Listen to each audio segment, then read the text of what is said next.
नमस्कार, जय श्री कृष्ण। आसो लव ज्ञान यूट्यूब चैनल में आप सभी का स्वागत है। फ्रेंड्स, आज हम सुनेंगे माघ पूर्णिमा की व्रत कथा। आज माघ पूर्णिमा के दिन जरूर पढ़ें ये व्रत कथा और सुने तो पूरी होगी हर मनोकामना। पूर्णिमा तिथि का विशेष महत्व होता है। इस दिन हम पवित्र नदियों में जाकर स्नान करते हैं और हमारे सामर्थ्य के अनुसार दान भी करते हैं। तो इस दिन व्रत करने वाले को दिन भर फलाहार करने के बाद रात्रि के समय चंद्रमा को अर्घ देकर व्रत का पारण करना चाहिए। और आप दिन में भी एक टाइम खाना खा सकते हो। पूर्णिमा के दिन चंद्रमा की पूजा बहुत ही महत्वपूर्ण मानी जाती है, क्योंकि पूर्णिमा की रात है वो चंद्रमा पूरा गोल दिखाई देता है। इस दिन चंद्रमा का पूजन करने से हमारी मानसिक कष्टों से छुटकारा मिलता है और भगवान विष्णु की कृपा बनी रहती है। तो 26 दिसंबर को साल की आखिरी पूर्णिमा का व्रत रखा जाएगा। इस दिन व्रत करने वाले को भगवान सत्यनारायण की कथा सुननी व पढ़नी चाहिए, तभी ये व्रत पूरा होता है। तो माघ पूर्णिमा की व्रत कथा हम आपको सुनाते हैं। काशी नगर के एक गरीब ब्राह्मण को भिक्षा मांगते देखकर भगवान विष्णु जी ने स्वयं ही एक बूढ़े ब्राह्मण के रूप में उस निर्धन ब्राह्मण के पास गए और कहने लगे, हे विप्रे, श्री सत्यनारायण भगवान मन वांछित फल देने वाले हैं। तुम उनका व्रत पूजन करो, जिससे करने से तुम्हारे सभी प्रकार के दुख नष्ट हो जाएंगे। इस व्रत को उपवास का भी अपना महत्व होता है, किंतु उपवास से मात्र भोजन न लेना ही नहीं समझा चाहिए, क्योंकि अगर हम व्रत करते हैं खाली केवल भोजन नहीं करने से कोई पुण्य नहीं मिलता है।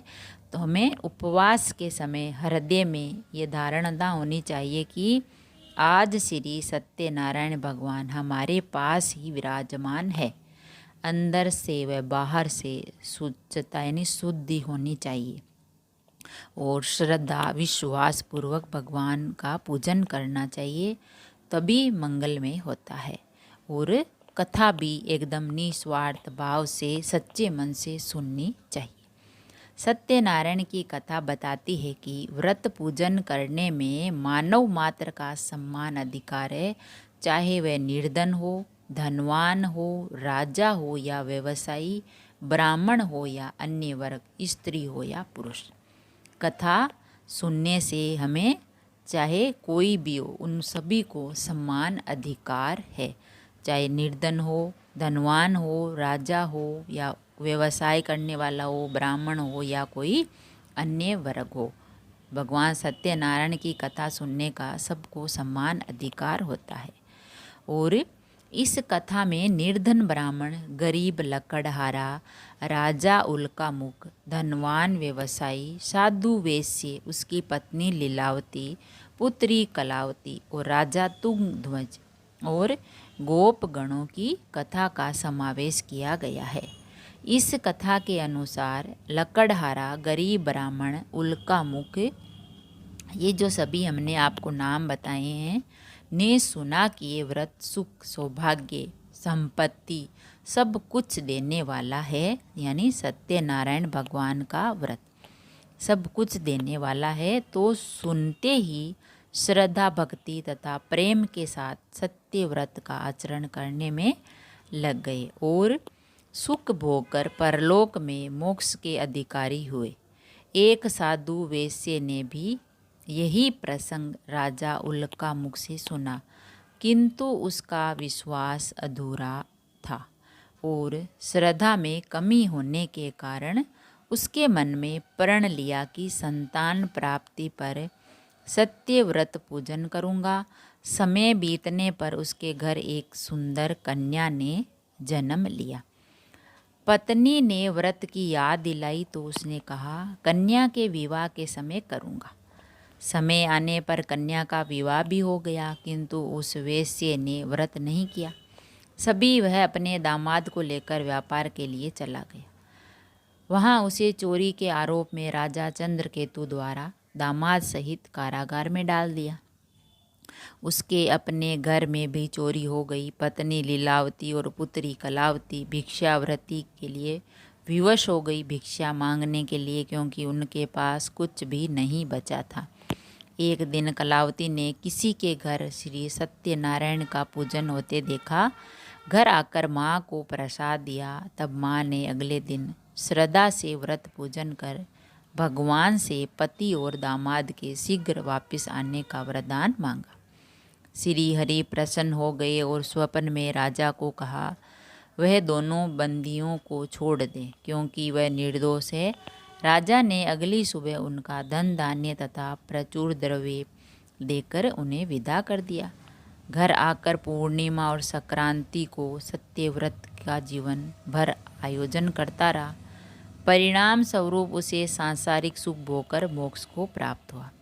इसी प्रकार एक राजा तुंगध्वज ने वन में गोप गणों को श्री सत्यनारायण भगवान का पूजन करते देखा, किंतु अपने अभिमान की वजह से राजा न तो पूजा स्थल पर गया, न दूर से ही प्रणाम किया और न ही गोप गणों द्वारा दिया प्रसाद ग्रहण किया। अब जब भी हम मंदिर के आगे से गुजरते हैं तो प्रणाम करते हैं, कोई भी पूजा स्थल होती है तो वहाँ जाते हैं, प्रसाद ग्रहण करते हैं, लेकिन राजा ने नहीं किया। तो परिणाम ये हुआ कि राजा के पुत्र, धन धान्य, ऐश्वर्य, गजादि सब नष्ट हो गए। राजा को फिर से यह आभास हुआ कि विपत्ति का कारण सत्यदेव भगवान का निरादर है, कि ये हमारे जो विपत्ति आई है इसका कारण है कि हमने सत्यदेव भगवान का निरादर किया, यानी उनके प्रणाम नहीं किया, ना ही प्रसाद खाया और ना ही पूजा स्थल पर गए, तो इसी कारण हुआ है। तब उसे बहुत पश्चाताप हुआ। वह तुरंत वन में गया और गोप गणों को बुलाकर उनसे सत्यनारायण भगवान की पूजा विधि पूछी और बाद में पूजा की। फिर उसने उनसे ही प्रसाद ग्रहण किया तो घर आ गया। उसने देखा कि विपत्ति टल गई तो उसकी सारी संपत्ति तथा जन सुरक्षित हो गए और राजा प्रशंसा से भर गए और अपने सर्वस्व भगवान को समर्पित कर दिया। तो फ्रेंड्स, हमने सुनी भगवान सत्यनारायण की व्रत कथा। ये है जो पूर्णिमा के दिन सुनी जाती है।